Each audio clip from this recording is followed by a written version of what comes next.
Hey everyone, I'm Mitch Durfee. Let me ask you a question. What would you do with more time?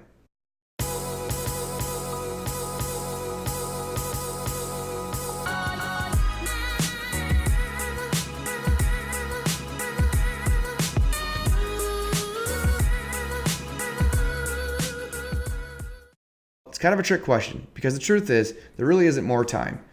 Time is one of the most precious assets in this entire world. The time that you used yesterday is gone forever. So that's why I want to encourage you guys to use the 8 steps to master your day must-do list. We already covered the importance of being hydrated and exercise and creating your dream list. And that's why this is task number 4, your must-do list. I'm sure you can probably relate. If you're like me or anyone else in this world, you probably have 1,000 things that you have to do. Well, a have-to-do list, a to-do list, and a must-do list are completely different. But it kind of works in that order.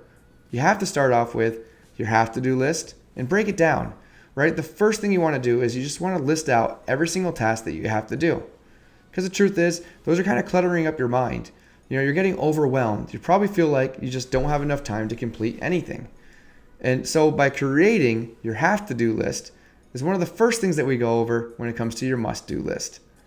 After you complete your dream list, I want to encourage you to take a few minutes to just start writing out all the things that you have to do. Don't worry about anything that comes up.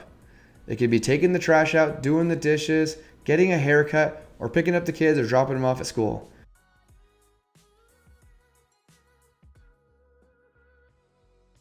Sit back and let all the thoughts that are running through your head come out onto the paper. Once you create your have-to-do list and you put all your tasks that you have to do today on that list, I want you to run through what I call the 4 Ds. Do it, don't do it, delay it, or delegate it.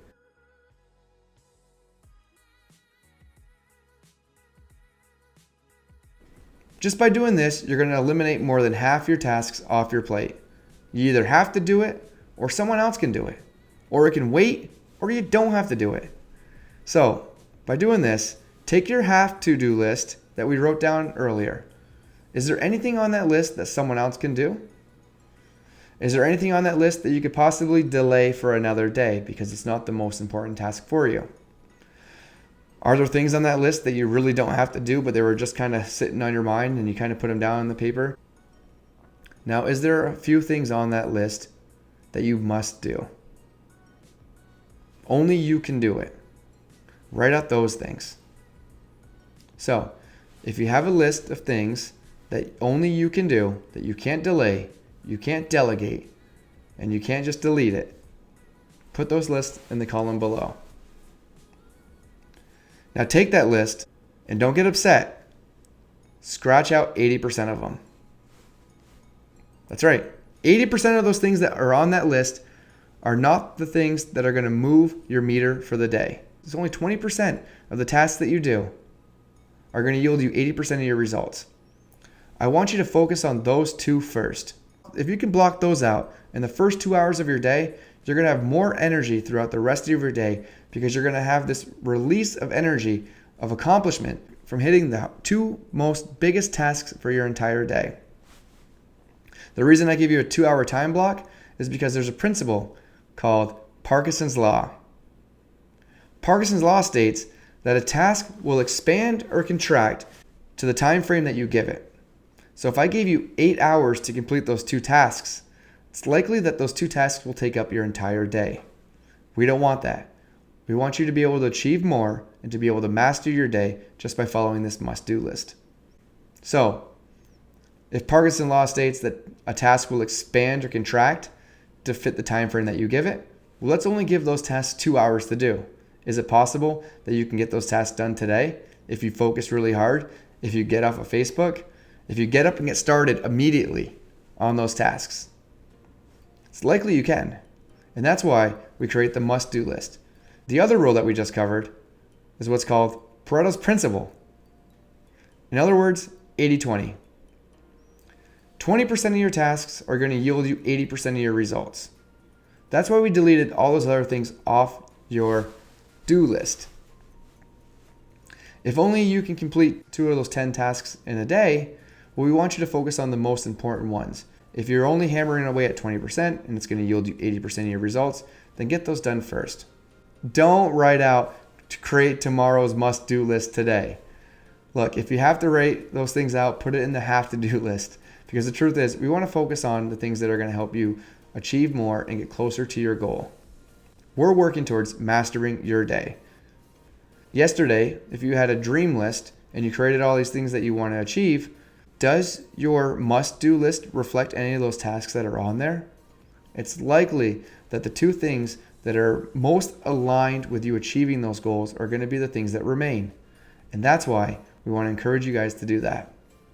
If you're like me and you feel like you're already bombarded by 1,000 different things and you don't really have the time because you have so many emails, you're getting too many phone calls, or people are walking in your office, or they just want your time, well, there's a couple different things that you can do in order to free up your time.